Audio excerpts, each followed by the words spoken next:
donde el pastor Salvador de Lutri nos lleva a pensar en la problemática más profunda del ser humano. Los grandes temas. Vamos a abrir nuestra Biblia en el Evangelio según San Mateo, Evangelio según San Mateo, capítulo 14.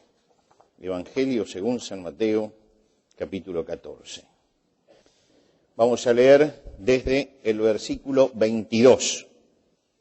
Dice: enseguida Jesús hizo a sus discípulos entrar en la barca e ir delante de él a la otra ribera, entre tanto que él despedía a la multitud. Despedida la multitud, subió al monte a orar aparte, y cuando llegó la noche, estaba allí solo. Y ya la barca estaba en medio del mar, azotada por las olas, porque el viento era contrario.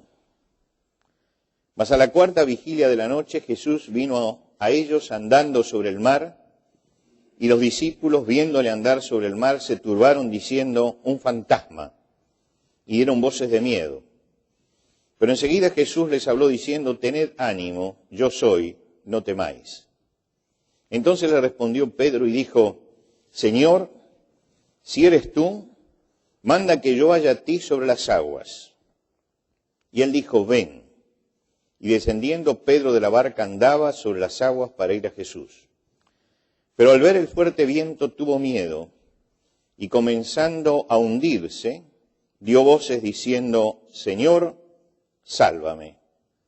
Al momento Jesús extendió la mano, asió de él, y le dijo: hombre de poca fe, ¿por qué dudaste? Y cuando ellos subieron en la barca, se calmó el viento. Entonces los que estaban en la barca vinieron y le adoraron diciendo: verdaderamente eres Hijo de Dios. Cuando el Señor convocó a los suyos ya resucitados, le dijo: vayan y hagan discípulos a todas las naciones. Y nos estamos planteando durante estos domingos qué significa ser un discípulo de Jesús. Ya hemos hablado 2 domingos acerca de esto y estamos siguiendo el itinerario del apóstol Pedro para determinar qué es un discípulo. Un discípulo es el que voluntariamente está dispuesto a seguir a Jesús, a obedecer las indicaciones de Jesús y a dejar que Jesús obre en su vida. Para el desarrollo de este tema estoy siguiendo el itinerario de Pedro, las experiencias de Pedro como discípulo. Pedro fue convocado por Jesús porque Jesús quería transformarlo, quería transformar de un hombre voluble como Simón, convertirlo en un hombre sólido como Pedro. Este es el propósito del discipulado. Y Pedro aceptó el desafío, siguió al Señor y aprobó la primera lección. Se dio cuenta de que allí era una relación no igualitaria, era una relación muy distinta a la de cualquier otro maestro. Es una relación del hombre con Dios. El discipulado, el discípulo de Jesús, tiene una relación que es muy distinta a las relaciones humanas. Nos relacionamos con el Dios eterno. Estamos sirviendo al Hijo de Dios. En este caso, Pedro está comenzando el entrenamiento. La fe tiene un entrenamiento, la fe es una práctica también. Y vamos aprendiendo a vivir por la fe y en la fe. No es algo que nazca naturalmente desde que llegamos a Jesús. A través de nuestra vida, las diferentes experiencias y las cosas que van sucediendo nos van entrenando cada vez más para saber cómo manejarnos en la vida de fe.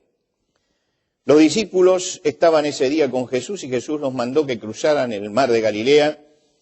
Y los evangelios, los 4 evangelios, 3 de los 4 evangelios cuentan esta historia, así que se complementan en cuanto a datos. Nos dan unos datos, otros, pero son todos datos complementarios. Era una noche cerrada, se alejaron de la costa, nos dice el evangelio de Juan, como unos 5 kilómetros. Ahora, si usted se fija, el mar de Galilea, lo que se llama mar de Galilea, tiene 11 kilómetros de ancho por 21 de largo, lo que quiere decir que si ellos iban a la otra orilla, estaban justo en la mitad. Habían hecho 5 kilómetros, estaban en el centro mismo del lago. Y el viento era contrario, Y entonces comenzaron a azotarlo las olas, y era la cuarta vigilia de la noche, y dice, seguían remando. Ellos dividían la noche en 4 partes, no tenían la precisión del reloj que tenemos nosotros, ¿no? Desde que oscurecía hasta que amanecía, la dividían en 4 partes, la cuarta vigilia era la última, lo que quiere decir que habían pasado 6 o 7 horas ya remando en una travesía que era mucho más corta porque tenían que hacer 11 kilómetros nada más en el mar, pero resulta que con el viento contrario, en ese momento estaban ellos a 211 metros debajo del nivel del mar, lo que hace que las diferencias de presiones sean notables, y los vientos, cuando se embolsan dentro de esa depresión, agitan las aguas hasta tal punto que ese lago se transforma en un verdadero mar por la violencia que tiene. Y esto sucede de un momento a otro, de un momento a otro. Usted sube al barco, nos pasó hace muchos años con Celia, subimos al barco para pasar por el mar de Galilea, y en un momento dado se empieza a cerrar el cielo y se oscurece, y el lago empieza a moverse. Ahora, con las embarcaciones de hoy el asunto es distinto, pero con las de aquel tiempo, cuando empezaba a moverse y todo dependía del remo y de la vela, era muy difícil llegar al otro lado. Los discípulos estaban agotados, dice que remaban con gran fatiga, es decir, no se daban por vencidos, pero no avanzaban a causa de la tormenta. Y en la barca estando los discípulos de Jesús, había por lo menos 4 pescadores. Lo que quiere decir que había 4 que eran expertos en el trabajo de mar, que conocían cómo se manejaba el lugar, no eran neófitos en la navegación, pero estaban en un mundo totalmente limitado, en el mundo de la barca, en el mundo de la causa y el efecto. Yo cuando leo esto digo, alguno de ellos habrá pensado, si pudiera bajarme de acá, pero ¿quién se baja? ¿Quién se baja? Si pudiera salir, pero indudablemente había que aguantar dentro del límite de la barca. La barca marcaba el límite en el que ellos podían moverse. Más allá estaba la muerte. Pero ellos tenían un límite, y en ese límite ellos luchaban. Estaban en el mundo limitado de causa y efecto en el que nos movemos nosotros. El mundo real tiene, el mundo tangible, este mundo en el que vivimos, tiene límites. Tiene límites.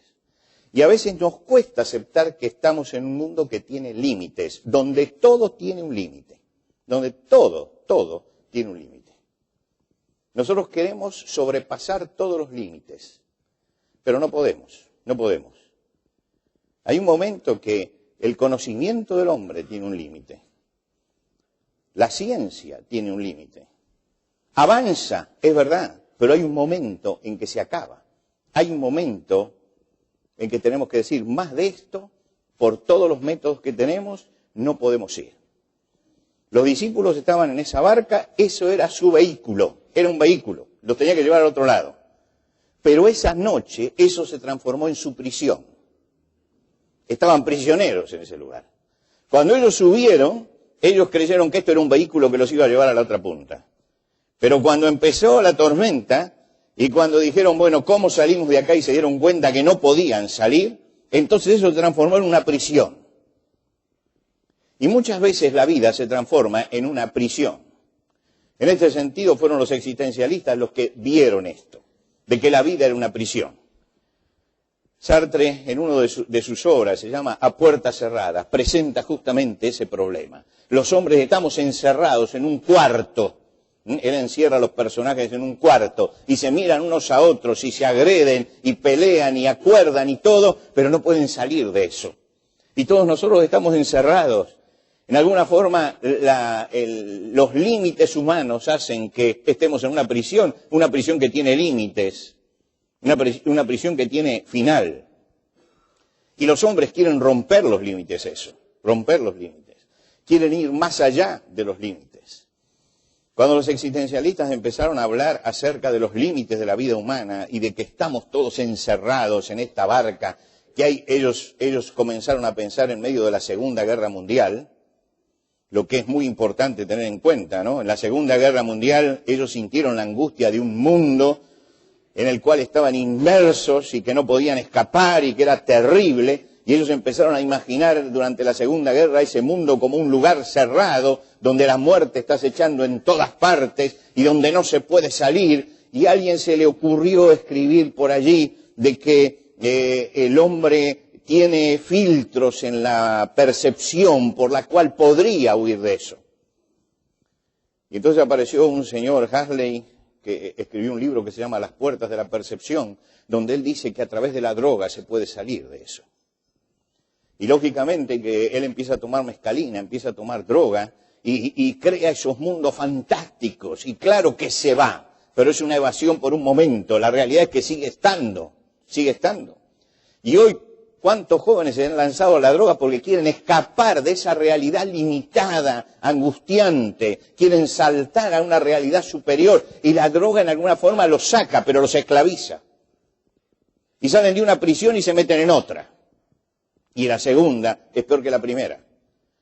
Pero en definitiva es tratar de salir de ese mundo limitado en el cual estamos. Y ese día los discípulos estaban luchando en ese mundo limitado. Y ese día Jesús se retrasó. Mandó a los discípulos cruzar el mar y se quedó despidiendo a la multitud. Y después se fue tranquilo a orar al monte. Y uno dice, ¿por qué no se fue Jesús con ellos? Porque Jesús tenía muchas formas de enseñar. Y era muy importante que ellos aprendieran esa noche, porque estaba haciendo con ellos un entrenamiento de fe. Y durante todas esas horas ellos lucharon, porque la fe es un asunto de práctica también, no es un asunto de teoría. Usted puede teorizar sobre la fe, y muchos han teorizado sobre la fe. Pero el asunto es cuando hay que ponerla en práctica. Y Jesús no era un teórico de la fe, Jesús era práctico en la fe. Les tenía que dar una lección muy sencilla acerca de lo que era la fe, y tenían que entenderlo. Pero para llegar a dar esa lección, ellos tenían que llegar a la angustia. En primer lugar, tenían que experimentar lo que es la angustia humana. Y Jesús los dejó en aquella prisión y los hizo experimentar la angustia e hizo que agotaran todas sus fuerzas. Y cuando no tenían ya más fuerzas, es cuando Jesús actúa. ¿Por qué Jesús actuó en la cuarta vigilia de la noche? ¿Por qué no actuó antes? ¿Por qué no se acercó a ellos en la primera vigilia cuando el problema empezaba? Es que ellos tenían que admitir cuál era el límite del hombre, hasta dónde podía llegar. Y para admitir cuál era el límite tenían que agotar sus fuerzas y llegar hasta el fin. Llegar el momento que decir, no podemos más. Y Jesús esperó hasta ese momento. La condición humana está sujeta a las causas y los efectos. Las leyes físicas son inexorables. Nadie puede caminar sobre las aguas, por ejemplo. Nadie puede. Y por eso nos asombran los magos. ¿Por qué? Porque a través de todas las trampas que ellos tienen, parece que pasan por encima de las leyes físicas, pero todos sabemos que los magos son todos tramposos. Que siempre hay algo, ¿no? Yo digo que cuando el mago no te muestra algo es porque ahí te metió el perro. Seguro. Entonces va a hacer desaparecer a la chica, pero primero pone una cortina delante. Ahí es donde está el misterio. Porque él también está sujeto a la causa y el efecto. Él me deslumbra a mí. Me deslumbra con la trampa que me hizo y que yo no pude revelar. Pero en última instancia él está sujeto al mundo de la causa y el efecto. No puede romper con eso. Es la condición humana, está sujeta a eso. Nosotros no podemos romper. Podemos trampear, como el mago, y decir que rompemos eso. Podemos escaparnos por un momento creyendo que hemos roto eso a través de la droga o de cualquier otra forma de evasión. Pero en última instancia estamos sujetos a eso, estamos metidos en la barca y la barca se agita cada vez más. Ahora, Dios está por encima de la causa y el efecto. Dios está por encima de las leyes porque es quien hizo las leyes. Es quien gobierna todas las cosas. Jesús sí puede caminar sobre el agua. ¿Por qué?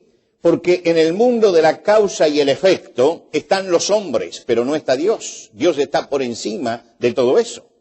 Y Él puede quebrar esas leyes. Cuando los discípulos vieron a Jesús que venía caminando sobre las aguas, ellos dijeron, es un fantasma. Ellos apelaron al mundo sobrenatural. porque ya tenían conciencia de que no estaba dentro del mundo limitado de los hombres, que el fenómeno que estaban viendo era un fenómeno incomprensible para los hombres. Y entonces lo atribuyeron en su superstición al mundo sobrenatural. No está en el mundo de los hombres, porque nadie puede hacer esto. Está más allá de las limitaciones humanas. Pero cuando se dan cuenta que es Jesús el que viene, entonces comienza el entrenamiento de Pedro, y Pedro le dice: Señor, si eres tú, manda que yo vaya a ti sobre las aguas. Este es el acto de fe. El acto de fe es pensar que por encima de las leyes que los hombres, entre los cuales los hombres nos movemos, las leyes a las que estamos sujetos, hay un Dios todopoderoso. Y cuando hablamos de un Dios todopoderoso, estamos hablando de un Dios que tiene todo poder, todo poder. El Señor Jesucristo dijo en el momento de partir: todo poder me es dado en el cielo y en la tierra. Lo que quiere decir que Él está más allá de estas leyes. Dios está más allá de estas leyes. Y Pedro había aprendido la primera lección, la vimos el domingo pasado, había aprendido que quien estaba delante era Dios. Por lo tanto, ahora él hace un diálogo con Dios, y él va a hacer dos oraciones en este pasaje que hemos leído. La primera oración es esta que nosotros vemos y entendemos como oración el hecho de comunicarnos con Dios. Él se enfrenta con Jesús y le dice: Señor, si eres tú, manda que yo vaya a ti sobre las aguas. Ahora está frente a Jesús, y Él es el Señor. Si Él quiere, yo puedo caminar sobre las aguas. Todo depende de su autoridad y todo depende de su voluntad. Yo creo que Pedro declaró tres cosas en este momento. Pedro declaró su impotencia: yo no puedo caminar sobre las aguas. Pedro declaró el poder de Dios: tú puedes hacer eso. Y Pedro declaró la soberanía de Dios: y si tú quieres, hasta yo puedo caminar. Tres cosas aprendió de golpe Pedro. Aprendió que el hombre es impotente, que no puede, que hay cosas que nos superan, que toda nuestra fuerza no puede alcanzarla. En segundo lugar, aprendió que hay un Dios que es todopoderoso y que Él sí puede lo que yo no puedo. Y la tercera cosa es que hay un Dios soberano, y si Él decide, yo puedo lo que no puedo. Esas tres cosas las aprendió en un momento. Y las aprendió a través de una oración. Él oró a Dios y estaba diciendo todo esto: tú puedes, yo no puedo, pero si tú quieres, yo puedo también. Y la fe es eso. La fe es declarar delante de Dios nuestra impotencia.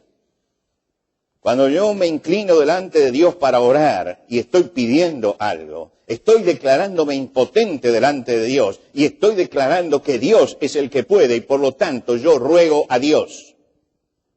Cuidado, esta es la manifestación sana de la fe. Hay una manifestación enferma también de la fe, que es el que se acerca a Dios y le ordena a Dios lo que tiene que hacer.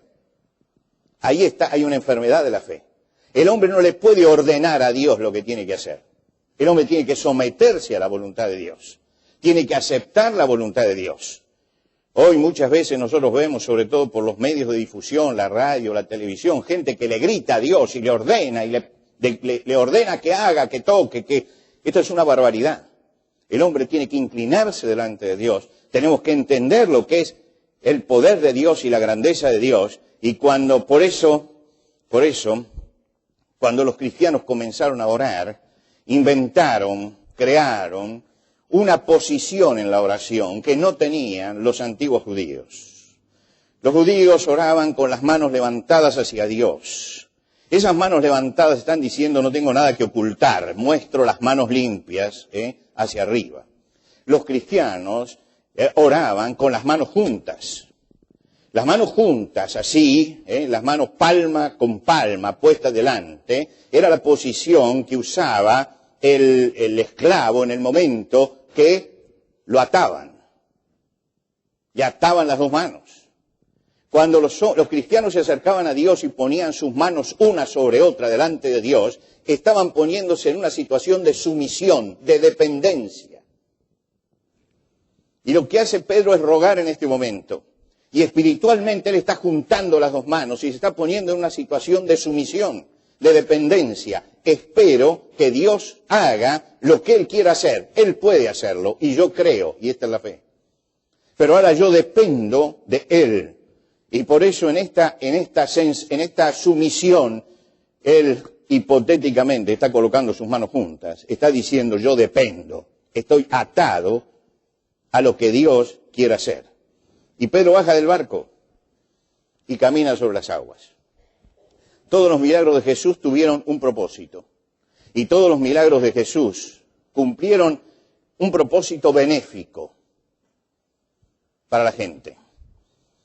Le daba vista al ciego, levantaba al paralítico, resucitaba al muerto, y uno dice, este parece un milagro gratuito. Y no es un milagro gratuito. Es una tremenda lección de fe. Jesús nunca hace milagros gratuitos. Él está enseñando algo, está dándole una lección a Pedro. Y por eso está haciendo este milagro, y entonces le mostró que cuando uno confía, puede romper las limitaciones, porque la fe no nos comprime, la fe es expansiva, nuestro mundo se abre, hay otra posibilidad, hay otra posibilidad. El Señor se acercó a él y le mostró que existe otra posibilidad. Pedro comienza a caminar sobre el agua y en un momento empieza a mirar el viento y las olas alrededor, y cuando ve el viento y las olas lo atemorizan, porque es humano y el humano tiene miedo. Indudablemente el camino de la fe y dar pasos de fe al principio nos va a costar muchísimo. Y nos va a costar muchísimo porque estamos acostumbrados a otro tipo de mundo. A otro tipo de mundo. Pero lo importante es que él comenzó a andar y de pronto tuvo miedo. El viento y las olas lo atemorizaron y se comenzó a hundir. Es decir, mientras que él tuvo fe y confió en el Señor, él caminó. Pero cuando la fe flaqueó, él entonces se hundió. Y Jesús le da el diagnóstico. En el mismo momento da el diagnóstico, como el médico que oculta y da el diagnóstico. Él diagnostica y dice, hombre de poca fe, la fe esta se tiene que desarrollar, tiene que crecer, hombre de poca fe. Te alcanzó para empezar a caminar, pero después tuviste miedo y te caíste, pero Jesús no lo dejó hundir. Jesús le está enseñando, y hace como cuando nuestros hijos empiezan a caminar, no dejamos que se caigan. Estamos ahí, pero dejamos que den los primeros pasos y lo vemos tambalear y lo dejamos, pero tenemos las manos allí cerca. Y cuando vemos entonces que ya se va a caer, ahí ponemos la mano. Y es lo que hace Jesús. Jesús lo deja que avance en esa operación de fe, hasta que llega un momento en que se cae, y cuando se cae, entonces Jesús le dice, hombre de poca fe, y lo levanta. Porque la fe es una interacción entre el hombre y Dios, es una relación personal entre el hombre y Dios. Hay una gran diferencia entre estar aferrado únicamente a las cosas de abajo y tener fe en el Dios eterno. Hay una profunda diferencia. Cuando estamos aferrados únicamente al mundo de abajo, nuestro mundo se va achicando cada vez más, se va achicando cada vez más. Y a medida que se achica el mundo, empieza a crecer la desesperación. Nuestros recursos son recursos limitados. El tiempo no lo podemos parar. El tiempo avanza. El tiempo en la vida nos va acorralando. Nos acorrala sobre el final. Nos acorrala sobre el final. Estábamos un día haciendo un programa de radio en Radio Ciudad de Buenos Aires, y en el programa había un cómico, y el cómico tiene que hacer chistes en el programa de radio. Y cuando él hace el chiste, cuando están todos sentados alrededor de la mesa, porque todos se tienen que reír. Si se ríen los que están en la mesa, contagian al que está del otro lado. Así que nadie se ríe porque el chiste sea bueno, sino porque hay que reírse. Entonces estábamos todos allí, y el cómico era Mario Zapag, y Mario Zapag dice, como gran chiste esa mañana, la muerte está tan segura de ganar que nos da toda la vida de ventaja. Y nadie se rió. Porque había dicho una tremenda verdad. Una tremenda verdad. Tremenda verdad. Nadie se rió. No es que se le haya frustrado el chiste, es que simplemente había dicho algo que tocó las fibras más íntimas de los que estaban allí. Que la vida tiene un límite y que la vida es la ventaja que nos da la muerte. La vida es la ventaja que nos da la muerte. Nada más que eso. Y uno lo puede decir con humor, pero cuando lo piensa, no es nada humorística la frase. El que tiene su mundo limitado, a medida que se va acercando, se desespera. A medida que se acerca, se desespera. Cuando tenemos fe, nuestro mundo se amplía. Uno puede salir de la barca. Los recursos se multiplican.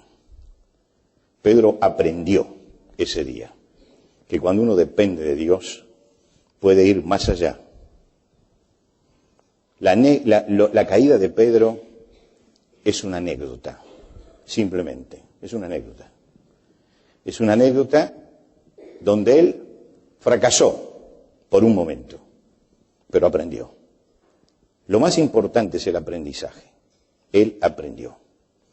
La fe que salva, que trae paz al corazón, que consolida la esperanza, que quita el temor, es esta fe puesta en el Dios Todopoderoso. El discípulo sabe que su fe tiene que estar puesta en el Señor. Y que todos los días, se le va a hacer evidente la limitación humana. Todos los días se le va a hacer evidente que el hombre tiene un límite. Pero todos los días podemos inclinar nuestra cabeza delante de Dios y saber que si bien nosotros tenemos límites, para Dios todo es posible. Y si ese Dios, para quien todo es posible, me convoca para ser su discípulo, es para que yo comparta mi debilidad y mi limitación con Él. Y vamos compartiendo la vida con Jesús. Malcolm Boyd escribió un libro maravilloso. Se editó hace muchos años y lamentablemente no lo han vuelto a editar como todas las cosas buenas del pasado. Ese libro se titula ¿Vienes conmigo, Jesús? Y él dice que cada mañana el cristiano cuando se levanta y es un discípulo del Señor, dice, Señor, ¿vienes conmigo? ¿Vamos juntos? Porque yo soy alguien limitado, pero tú tienes todo poder. Yo necesito la protección tuya. Necesito la orientación tuya. Necesito que tú estés presente. Y que muchas veces, Señor, me voy a encontrar con tormentas en este día. Que a veces el cielo de la vida se oscurece de golpe. Y llegó la tormenta. Y cuando llega la tormenta, entramos, lo primero que la tormenta produce es angustia, es temor. Hasta que nos damos cuenta que esa tormenta que se ciñe sobre nuestra vida es la forma que tiene Dios de decirnos que tenemos que recurrir a Él. Que Él es el que tiene todo poder. Que tenemos que admitir que el Dios soberano está en el control de todas las cosas. Y que nada va a suceder que Él no permita. Nada va a suceder que Él no quiera. Y todo lo que suceda, yo lo entienda o no lo entienda, forma parte del propósito eterno de Dios para conmigo. Porque Dios me ama y Dios te ama. Dios te ama. No te olvides eso. Tus papás a lo mejor te enseñaron que Dios te castiga. Y es verdad que Dios tiene a veces que corregirnos y castigarnos. Pero la esencia de Dios es el amor. Dios te ama. Y Él nos prueba. Y nos hace atravesar noches oscuras. Para que aprendamos que aunque ande en valle de sombra de muerte, no temeré mal alguno, porque tú estarás conmigo. Lo dice David en el Salmo. Para que comprobemos el poder grande de la mano de Dios. Si se está sirviendo una tormenta en tu vida y eres un discípulo de Jesús, entonces tienes un recurso extraordinario. La barca tiene límites. Dios no tiene límites. Nosotros tenemos problemas. Dios tiene propósitos. Los discípulos ese día tuvieron problemas. Dios tenía un propósito. Y Él se acercó a aquella barca y cumplió su propósito en ellos. Busquemos en esta relación de fe con Dios, en este ejercicio, en este entrenamiento, busquemos esa relación personal con Él. En esa relación el discípulo crece, va creciendo, va creciendo. Se va enfrentando con dificultades. Y las dificultades van siendo a veces cada vez mayores a medida que transcurre la historia y que transcurre la vida. Pero siempre Dios está allí. Y cuando uno sabe que Dios está allí, y que la mano de Dios llega siempre a tiempo, y que la voluntad de Dios siempre es agradable y perfecta para con nosotros, allí nuestra vida se va ejercitando en la fe, y vamos creciendo en la fe. Hombre de poca fe, quiere decir que la fe no es algo que viene ya envasado y completo. La fe es algo que hay que desarrollar. En el Evangelio se habla de crecer en la fe.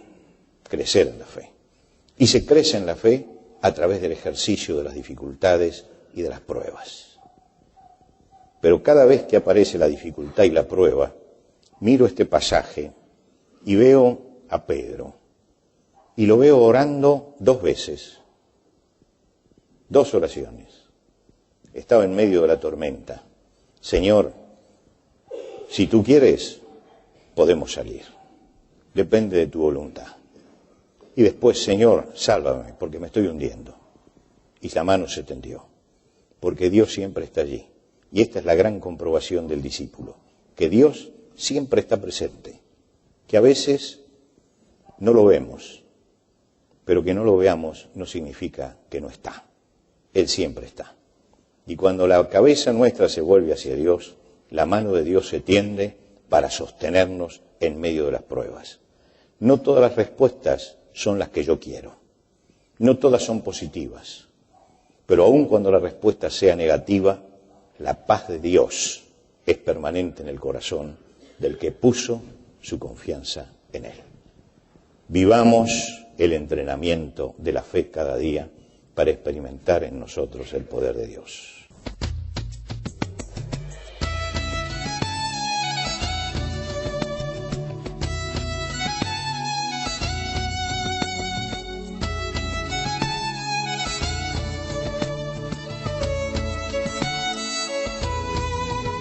Antes de finalizar los grandes temas del día de hoy, les queremos dar los canales de comunicación donde usted puede entrar en contacto con el pastor Salvador de Lutry. Por carta, hágalo a Los Grandes Temas, casilla de correo 5051, Montevideo, Uruguay. Los Grandes Temas, casilla de correo 5051, Montevideo, Uruguay. Y el correo electrónico losgrandestemas@transmundial.org. losgrandestemas@transmundial.org.